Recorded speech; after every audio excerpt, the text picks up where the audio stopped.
ഇന്ന് എൻ്റെ പ്രതിപാദ്യ വിഷയം എന്ന് പറയുന്നത് ഗുരുപൂജ. എന്താണ് ഗുരുപൂജ, എങ്ങനെയാണ് ഗുരുപൂജ കഴിക്കേണ്ടത്, അല്ലെങ്കിൽ ഗുരുപൂജയ്ക്ക് പിന്നിലുള്ള ചരിത്രം എന്ത് എന്നുള്ള കാര്യം നമ്മൾ മനസ്സിലാക്കും. ഗുരുപൂജ സമ്പ്രദായം എന്ന് പറയുന്നത് ഭഗവാൻ സശരീരനായിട്ടിരിക്കുന്ന കാലത്ത് തന്നെ തുടങ്ങി വെച്ചിട്ടുള്ള സമ്പ്രദായമാണ്. നമുക്കറിയാം, ഭഗവാന്റെ മഹാസമാധി 1927 നടന്നതിന് ശേഷം 29 ഭഗവാന്റെ ഗൃഹസ്ഥ ശിഷ്യനായിട്ടുള്ള ശ്രീ മൂർക്കോത്ത് കുമാരൻ രചിച്ച പുസ്തകം ഉണ്ടായിരുന്നു. ആ പുസ്തകത്തിന്റെ പേരാണ് ശ്രീനാരായണ ഗുരുദേവൻ. ആ ശ്രീനാരായണ ഗുരുദേവൻ എന്ന് പറയുന്ന പുസ്തകത്തിലെ ഒരു പാർട്ടാണ് ഞാൻ നിങ്ങളുമായിട്ടിന്ന്, ആ ചരിത്രമാണ് ഞാൻ നിങ്ങളുമായിട്ടിന്ന് പങ്കുവെക്കാൻ ആഗ്രഹിക്കുന്നത്. നമുക്കറിയാം, നമ്മളൊക്കെ ശിവഗിരി പോകാറുണ്ട്. ശിവഗിരി പോകുമ്പോൾ നമ്മൾ ഗുരുപൂജയ്ക്ക് ടിക്കറ്റ് എടുക്കും. അതിനുശേഷം നമ്മൾ ടിക്കറ്റ് എടുത്തതിന് ശേഷം നമ്മൾ ഭഗവാന്റെ വൈദിക മഠം, രക്ഷാമണ്ഡപം, ബോധാനന്ദ സ്വാമികളുടെ സമാധി മണ്ഡപം, അങ്ങനെ നമ്മൾ ആ പടവുകൾ കയറി മുകളിലേക്ക് ചെല്ലുമ്പോൾ ഭഗവാൻ തന്നെ വിശേഷിപ്പിച്ചിട്ടുള്ള ഭൂമിയിലെ സ്വർഗം എന്ന് വിശേഷിപ്പിച്ച ആ ഭഗവാന്റെ ആ കുന്നിന്റെ മുകളിലുള്ള ഭഗവാന്റെ മഹാസമാധി മണ്ഡപം നമ്മൾ കാണാറുണ്ട്. അങ്ങനെ മഹാസമാധി മണ്ഡപത്തിൽ ചെന്ന് നമ്മുടെ ജീവിതത്തിന്റെ ദുഃഖങ്ങളും ദുരിതങ്ങളും ഭഗവാന്റെ മുന്നിൽ ഇറക്കി വെച്ച് നമ്മൾ ആ ഗുരുപൂജയ്ക്കെടുത്ത ടിക്കറ്റോടെ കൊടുക്കും. ആ ഗുരുപൂജയ്ക്കെടുത്ത ടിക്കറ്റോടെ കൊടുത്ത് അപ്പോൾ നമുക്ക് അവിടെ നിന്ന് ആ ടിക്കറ്റ് മേടിച്ച് അവിടെ പൂജിച്ച് നമുക്ക് കുറച്ച് പ്രസാദം ഉൾപ്പെടെ തിരിച്ചു തരാറുണ്ട്. അപ്പം ഭഗവാന്റെ 108 മന്ത്രങ്ങളോളം ചൊല്ലണം. ആ ഗുരുപുഷ്പാഞ്ജലി മന്ത്രം ചൊല്ലിയിട്ടുള്ള അതിനുശേഷം തിരിച്ചു തരുന്ന ആ പ്രസാദം വാങ്ങി നമ്മൾ ഭഗവാന്റെ മഹാസമാധി മലത്തിന് ചുറ്റും വലം വെച്ച് നമ്മൾ കുറച്ച് നേരം പ്ലാവഞ്ചോടെ കരുന്ന് ഇതിനുശേഷം നമ്മൾ തിരിച്ചു വരും.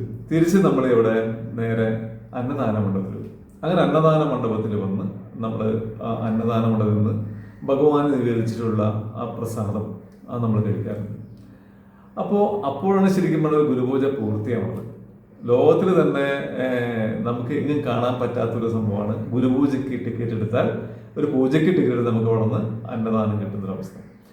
അപ്പം ശരിക്കും പറഞ്ഞാൽ ഇത് തുടങ്ങി വെച്ചത് 1885 കാലഘട്ടമാണ്.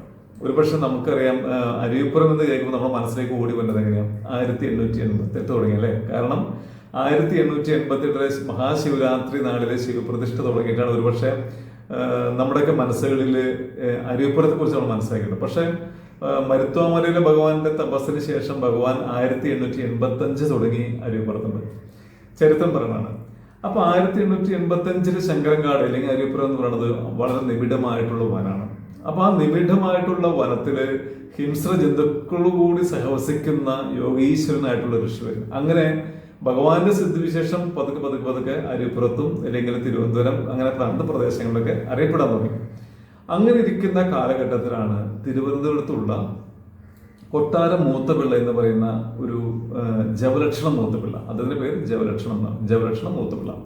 അദ്ദേഹം പത്മനാഭസ്വാമി ക്ഷേത്രത്തിലെ ജീവനക്കാരനായിരുന്നു. അതുമാത്രമല്ല, ആ കാലഘട്ടത്തില് തിരുവനന്തപുരത്ത് കൈതമുക്കില് 30,000 രൂപ മുതൽ മുടക്കി ഒരു വീട് പണിതതാണ്. അപ്പൊ നമുക്കൊന്ന് ആലോചിച്ച് നോക്കണം, അന്നത്തെ കാലം 1885-86 കാലഘട്ടത്തിൽ 30,000 രൂപ മുടക്കി ഒരു വീട് പണിതെന്ന് പറഞ്ഞാൽ 30 കോടിയുടെ അടുത്തുള്ളൊരു എമൗണ്ട് ആണ് അല്ലേ.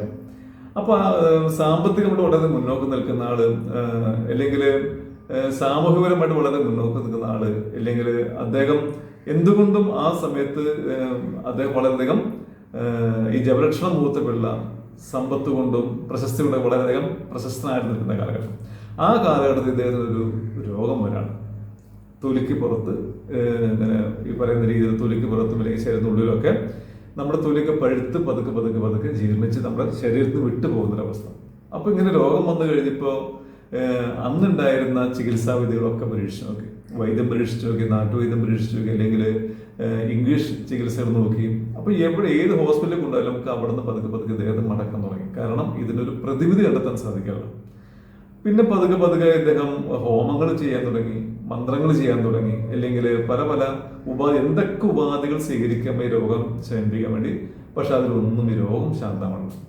അപ്പൊ അങ്ങനെ ഇരിക്കും പതുക്കെ ഇദ്ദേഹം ഒന്നും കഴിക്കാൻ പറ്റില്ല. കാരണം തൊണ്ടയിലൊന്നും ഇറങ്ങില്ല. കാരണം വെള്ളവും കുറച്ച് പാലും മാത്രമാണ് ഇതിന് ആകെ കഴിക്കാൻ പറ്റുക. കാരണം അതിന് മാത്രം വേദനയാണ് ഈ തൊണ്ടയ്ക്ക്. അപ്പൊ ശരീരം മൊത്തം വ്രണങ്ങളായി, ശരീരത്തിന്റെ ഉള്ളിലും വ്രണങ്ങളായി. അപ്പൊ അങ്ങനെ ഇരിക്കുന്ന അവസരത്തിൽ ഇദ്ദേഹം പതുക്കെ ഇദ്ദേഹത്തിന്റെ കുടുംബാംഗങ്ങളെ കൈയൊഴിയാൻ തുടങ്ങി. അപ്പൊ ഇദ്ദേഹം ഈ ജവലക്ഷണം മൂത്തോടെ പതുക്കെ ഒരു മുറിയിലേക്ക് ആയി. കാരണം അദ്ദേഹം ആ സമയത്താണ് ഒരു 5-6 മാസങ്ങൾക്ക് മുമ്പാണ് ഇദ്ദേഹം കല്യാണം കഴിച്ചത്. പക്ഷെ സ്വന്തം ഭാര്യ പോലും അമ്മ പോലും കുടുംബാംഗങ്ങൾ പോലും ഇദ്ദേഹത്തെ ആ ജനലിൽ കൂടെ മാത്രം കുറച്ച് വെള്ളവും പാലും വെച്ചു കൊടുക്കുന്ന അവസ്ഥ. കാരണം ഇവർക്കും പേടി, കാരണം ഈ രോഗം നമുക്ക് കിട്ടിയാലോ. അപ്പൊ അങ്ങനെ വളരെയധികം മാനസിക വ്യഥ അനുഭവിച്ച് ഇദ്ദേഹം മരണത്തോട് മല്ലിടുന്ന അവസ്ഥ എത്തിക്കഴിഞ്ഞപ്പോൾ അങ്ങനെയാണ് ഇദ്ദേഹത്തിന്റെ അമ്മയുടെ കാതുകളിലേക്ക് ആരോ പറഞ്ഞറിയണത് ശങ്കരൻ കാട്ടിലെ അരുവിപ്പുറത്ത് ഇങ്ങനെ ഒരു ഋഷീശ്വരൻ വന്നിട്ടുണ്ട്, അദ്ദേഹത്തെ ചെന്ന് കണ്ടാൽ അല്ലെങ്കിൽ ഭഗവാനെ ചെന്ന് കണ്ടാൽ ഈ രോഗത്തിന് ഒരു പ്രതിവിധി ഉണ്ടാവുന്ന ആരോ ഇദ്ദേഹത്തിന് അമ്മയെ ധരിപ്പിക്കുകയാണ്. അങ്ങനെ അമ്മയെ ധരിപ്പിച്ചു. ഉടൻ തന്നെ അപ്പൊ കാരണം ഹിംസ്ര ജന്തുക്കളുടെ കൊടും കാടാണ്, അവിടെ 1-2 ആളായിട്ട് പോകാൻ സാധിക്കില്ല. അപ്പൊ ഇദ്ദേഹം വളരെ ധനാഢ്യനാണല്ലോ. അപ്പൊ ഇദ്ദേഹത്തിന്റെ വീട്ടിലെ പരിചാരകരെല്ലാവരും ഉൾപ്പെടുത്തിക്കൊണ്ട് ഒരു 30 അംഗ സംഘം, 25-നും 30-നും ഇടയ്ക്കുള്ള സംഘം ആയിട്ട് ഇവര് നേരെ അരുവിപ്പുറത്ത് യാത്ര ചെയ്യണം. ഇദ്ദേഹത്തെ കൊണ്ടുപോകുന്ന അവസ്ഥ ഞാൻ എടുത്തു പറയാണ്. പഴയ ഒരു പായല് ഇദ്ദേഹത്തെ കിടത്തി പൊതിഞ്ഞ് കെട്ടി ആളുകൾ ചുമന്നുകൊണ്ടാണ് ഇദ്ദേഹത്തെ ഭഗവാനെ കാണിക്കാൻ വേണ്ടി കൊണ്ടുപോകുന്നത്. അങ്ങനെ പൊതിഞ്ഞ് ചുമന്ന് കെട്ടി ഇദ്ദേഹത്തെ അന്നത്തെ ശങ്കരൻ കാട്ടിലെ അരുവിപ്പുറത്തേക്ക് ഭഗവാന്റെ അടുത്തേക്ക് ചെന്നു. അങ്ങനെ ഇവര് 10-30 പേരടങ്ങുന്ന സംഘം അവിടെ ചെല്ലുമ്പോൾ ഭഗവാൻ അവിടെ ഒരു പാറപ്പുറത്ത് വിശ്രമിക്കുകയാണ്. അപ്പോൾ ഇദ്ദേഹത്തിന് അവിടെ നിന്ന് താഴെ കിടത്തി ഇദ്ദേഹത്തിന്റെ അമ്മയും ഇദ്ദേഹത്തിന്റെ പത്നിയും കൂടി ചെന്ന് ഭഗവാനെ ചെന്ന് കണ്ട് തൊഴുത് വണങ്ങുന്നോട് പറഞ്ഞു, ഭഗവാനെ ഇങ്ങനെ എൻ്റെ മകന് ഇന്നൊരു അസുഖമാണ്, മേല് മൊത്തം ചുരഞ്ഞു പൊട്ടി ഈ വ്രണമായിട്ട് തൊലി അടർന്ന് വീഴുന്ന അവസ്ഥ. അപ്പൊ ഇതിനൊരു പ്രതിവിധി ഭഗവാൻ ഉണ്ടാക്കണം, ഇതിനൊരു മരുന്ന് ഭഗവാൻ നിർദ്ദേശിക്കണമെന്ന് പറഞ്ഞു കഴിഞ്ഞപ്പോൾ ഭഗവാൻ ആദ്യം പറഞ്ഞത് നമുക്കതിന് മരുന്നൊന്നും അറിയില്ലല്ലോ എന്നൊരു ഇതാണ് പറഞ്ഞത്. കാരണം ഭഗവാന്റെ അടുത്ത് ആര് വന്നാലും ഭഗവാന്റെ ഒരു വിശ്വാസം ഉണ്ടോ എന്ന് ഭഗവാൻ പരീക്ഷിക്കാറുണ്ട്. അതാണ് നേരത്തെ പറയാൻ കാരണം, നമുക്ക് വിശ്വാസം ഉണ്ടെങ്കിലാണ് അവിടെ ഭഗവാൻ നമ്മുടെ കൂടെ ഉണ്ടാവും. വിശ്വാസം ഉണ്ടെങ്കിൽ നമ്മുടെ കൂടെ ഒരു ആൽമരത്തിന്റെ തണല് പോലെ നമ്മുടെ കൂടെ ഉണ്ടാവും. നമ്മൾ വിശ്വാസം നമ്മുടെ മനസ്സിൽ, ഭഗവാനെ നമ്മുടെ മനസ്സിൽ പ്രതിഷ്ഠിക്കണം നമ്മൾ ആദ്യം. അപ്പൊ അങ്ങനെ അമ്മ പറഞ്ഞു, ഞങ്ങൾക്ക് പൂർണ്ണമായിട്ടുള്ള വിശ്വാസമുണ്ട്, ഭഗവാൻ ഒന്ന് അനുഗ്രഹിച്ചാൽ എൻ്റെ കുട്ടിയുടെ അസുഖം മാറും. അപ്പൊ അങ്ങനെ അവിടെ തന്നെ അവരവിടെ നിന്ന് മാറി ഭഗവാനൊന്നും മിണ്ടില്ല, അവിടെ ഇരുന്നു. അതിനുശേഷം ഈ വന്നവരെ കൂടി, അപ്പൊ ഇവര് പാചകക്കാരൊക്കെ ഉണ്ട്, വന്നവരെ കൂടി ഇവിടെ തന്നെ ഭക്ഷണം പാചകം ചെയ്തു, കാര്യങ്ങളൊക്കെ ചെയ്തു. അപ്പൊ അങ്ങനെ ഭക്ഷണം പാകം ചെയ്ത് കഴിഞ്ഞപ്പോൾ ഉടൻ തന്നെ നാണിയാശൻ അവിടെ ഭഗവാന് കൂട്ടായിട്ടുണ്ട്. നാണിയാശൻ ഒരു പാത്രത്തിൽ ഭഗവാൻ അവിടെ കൊന്ന് ഭക്ഷണം വെച്ചു, ഭഗവാൻ ഇരിക്കുന്ന മുമ്പിൽ ഭക്ഷണം വെച്ചു. ഭക്ഷണം വെച്ച് കഴിഞ്ഞപ്പോൾ ഭഗവാൻ അതിൽ നിന്ന് 1-2 ഉരുള കഴിച്ചതിന് ശേഷം ഒരു സാമാന്യം വലിയൊരു ഉരുള ഉരുട്ടിട്ട് അത് നേരെ കൊണ്ടുവന്ന് ഈ ജവലക്ഷണം മൂത്തവിടെ കിടക്കുന്ന സ്ഥലത്ത് ചെന്ന് ഭഗവാൻ അത് കൈ നീട്ടിക്കൊണ്ട് ജവലക്ഷണം മൂത്തവളോട് പറഞ്ഞു, ഇത് കഴിച്ചോളൂ മൂത്തവളെ. അപ്പോൾ ജവലക്ഷണം പിള്ള ഒരു മറുപടി പറഞ്ഞു, സ്വാമി, ഞാൻ 6-7 മാസമായിട്ട് ജലപാനമാണ് ഞാൻ ആകേണ്ടത്, എനിക്ക് ഈ തൊണ്ടയിലൂടെ ഇറക്കാൻ സാധിക്കും, എനിക്കൊരു വച്ച പോലെ ഇറക്കാൻ സാധിക്കില്ല എന്ന് പറഞ്ഞു കഴിഞ്ഞപ്പോൾ, കരഞ്ഞുകൊണ്ട് പറഞ്ഞു കഴിഞ്ഞപ്പോൾ ഭഗവാൻ പറഞ്ഞു, മൂത്ത പിള്ളെ, ഇത് നമ്മുടെ പ്രസാദമാണ് എന്ന് പറഞ്ഞ് വീണ്ടും അതങ്ങ് കൊടുത്തു. പിന്നെ മൂത്തവിടെ ശങ്കിച്ചില്ല. കാരണം അതിൽ സാമ്പാറും അല്ലെങ്കിൽ മുളകും എല്ലാം കൂടി ഉപ്പൊക്കെ കൂടി ഉണ്ടാക്കിയിട്ടുള്ള ആ ഒരു ഉരുള ചോറ് നമ്മുടെ പ്രസാദമാണ് എന്ന് പറഞ്ഞുകൊണ്ട് സ്വാമി തൃപ്പാദനെ കൊടുത്തു കഴിഞ്ഞപ്പോൾ നേരെ മൂത്തപിള്ള വാങ്ങി അത് കഴിച്ചു.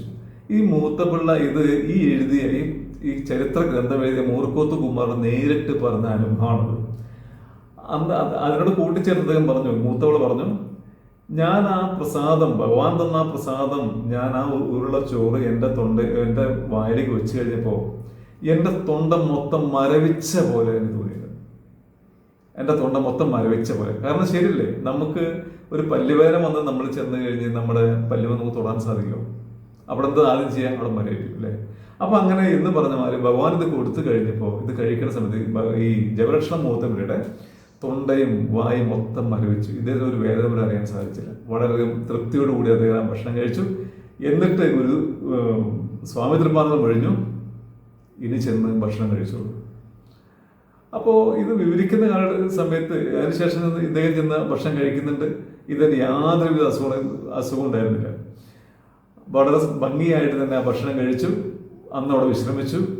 എന്നിട്ട് പിറ്റേ ദിവസം രാവിലെയാണ് അവരവിടെ നിന്ന് ഇങ്ങോട്ട് ചുമന്നുകൊണ്ട് വന്ന ഈ ജവലക്ഷണം മുഖത്തോടെ തിരിച്ച് അങ്ങടേക്ക് നടന്ന് തിരുവനന്തപുരത്തേക്ക് നടന്ന് ആ കൈതവക്ക് നടന്ന് തിരിച്ചു പോയ ചരിത്രം മൂർക്കോത്ത് കുമാരനിൽ രേഖപ്പെടുത്തിയിട്ടുണ്ട്. ഞാൻ പറഞ്ഞു വന്നത്, പ്രിയപ്പെട്ടവർ, നമ്മൾ ഇന്നും ശാഖകളിലായിക്കോട്ടെ അല്ലെങ്കിൽ നമ്മുടെ ശിവരി ആയിക്കോട്ടെ, ആലോദ്വൃതാശ്രമത്തിലായിക്കോട്ടെ, ചെമ്പഴന്തിയിലായിക്കോട്ടെ, ഭഗവാന് നിവേദിച്ചതിന് ശേഷമാണ് നമുക്ക് ഭക്ഷണം നമുക്ക് തിരിച്ച് തരുന്നത്. അപ്പോൾ അതൊക്കെ കഴിക്കുമ്പോൾ എത്രമാത്രം നമ്മൾ പരിഭാവനതയോട് കൂടിയിട്ട് വേണം നമ്മൾ കഴിക്കുക എന്നുള്ള കാര്യം നമ്മൾ ഓരോരുത്തരും നമ്മൾ മനസ്സിലാക്കണം. കാരണം ഭഗവാന് സമർപ്പിച്ചതിന് ശേഷമാണ് നമുക്ക് തരുന്നത്. അപ്പോൾ നമ്മൾ മനസ്സിലാക്കേണ്ട കാര്യം, നമ്മൾ സ്വാമിത്രിപാദങ്ങളെ നമ്മുടെ മനസ്സിൽ പ്രതിഷ്ഠിച്ചു കഴിഞ്ഞാൽ നമുക്ക് എത്ര ദുരിതമുണ്ടായാലും ദുഃഖങ്ങളുണ്ടായാലും അതിനൊക്കെ ഒരു വിരാമം ഉണ്ടാവും, അതിനൊക്കെ ഒരു പൂർണ്ണതയുണ്ടാവും, അതിനൊരു ശാന്തതയും സമാധാനവും നമുക്ക് ഉണ്ടാകുന്ന കാര്യം യാതൊരു സംശയം വേണ്ട. തീർച്ചയായിട്ടും ഇങ്ങനെയാണ് ഈ ഗുരുപൂജാ സമ്പ്രദായം നമുക്ക് നിലവിൽ വന്നത്. പക്ഷെ ഇതിങ്ങനെ നിലവിൽ വന്നെങ്കിലും അതിനുശേഷം ഇതിനൊന്ന് ശരിയായിട്ടൊന്ന് ചിട്ടപ്പെടുന്നത്. അങ്ങനെയാണ് ശിവഗിരിയില് ഭഗവാന്റെ ശിഷ്യനായിട്ടുള്ള ദിവ്യശ്രീ ചൈതന്യസ്വാമികൾ ഭഗവാനെ കുറിച്ച് ഒരു 108 മന്ത്രങ്ങൾ എഴുതി. ഭഗവാൻ ജീവിച്ചിരിക്കുന്ന കാലഘട്ടത്തിൽ നമ്മൾ മനസ്സിലാക്കട്ടോ, ഭഗവാൻ ജീവിച്ചിരിക്കുന്ന കാലഘട്ടത്തിൽ തന്നെ ഭഗവാനെ കുറിച്ച് 108 മന്ത്രങ്ങൾ എഴുതി ഈ ദിവ്യശ്രീ ചൈതന്യസ്വാമി എഴുതിയെങ്കിലും ചൈതന്യസ്വാമികൾ നേരിട്ട് കൊണ്ടുവന്ന് ഗുരുദേവന് സമർപ്പിക്കുന്നത് ഒരു പേടി. അങ്ങനെ ഇരിക്കെ ഈ ഭാഷകളിൽ വളരെയധികം വൈദഗ്ധ്യമുള്ള, പ്രാവീണ്യമുള്ള, പാണ്ഡിത്യമുള്ള ഒരു ഭഗവാന്റെ ശിഷ്യനാണ് ആത്മാനന്ദ സ്വാമികൾ. അങ്ങനെ ആത്മാനന്ദ സ്വാമിയുടെ അടുത്ത് കൊണ്ട് ഈ ദിവ്യശ്രീ ചൈതന്യസ്വാമി സമർപ്പിച്ചു. ആത്മാനന്ദ സ്വാമി പരിശോധിച്ച് ആത്മാനന്ദ സ്വാമിയും ദിവ്യശ്രീ ചൈതന്യസ്വാമിയും കൂടി കൊണ്ട് ഭഗവാന്റെ മുന്നിൽ സമർപ്പിച്ച് ഈ 108 മന്ത്രങ്ങൾ ഭഗവാൻ നോക്കി കണ്ട് പരിശോധിച്ചതിന് ശേഷമാണ് ഇന്ന് നമ്മൾ ഈ കാണുന്ന നിലയിലുള്ള ഗുരുപുഷ്പാഞ്ജലി മന്ത്രങ്ങൾ ഉണ്ടായത്. അങ്ങനെ ഇന്ന് ഈ ഗുരുപുഷ്പാഞ്ജലി മന്ത്രങ്ങൾ അങ്ങനെ ചിട്ടപ്പെടുത്തി ഗുരുപൂജയാണ് നമ്മൾ ഇന്ന് കാണുന്ന ശിവഗിരിയിൽ കാണുന്ന ഗുരുപൂജാ സമ്പ്രദായം. അപ്പോൾ ഇന്നിപ്പോൾ ശിവഗിരിയിലായിക്കോട്ടെ, ചെമ്പഴന്തിയിലായിക്കോട്ടെ, ആലോദ്വൃതാശ്രമത്തിലായിക്കോട്ടെ, നമ്മൾ ഗുരുപൂജയ്ക്ക് വേണ്ടി ടിക്കറ്റ് എടുത്തു കഴിഞ്ഞാൽ ഈ ദിവ്യശ്രീ ചൈതന്യസ്വാമി എഴുതിയിട്ടുള്ള ഈ ഗുരുപൂജ മന്ത്രങ്ങളാണ്, അല്ലെങ്കിൽ ഗുരുപുഷ്പാഞ്ജലി മന്ത്രങ്ങളാണ് ഇന്ന് അതിനുവേണ്ടി ഉപയോഗിക്കുന്നത്. അങ്ങനെയാണ് പ്രിയപ്പെട്ടവരെ നമ്മുടെ ഈ ഗുരുപൂജ എന്ന് പറയുന്ന ഈ സമ്പ്രദായം ഉണ്ടായത്.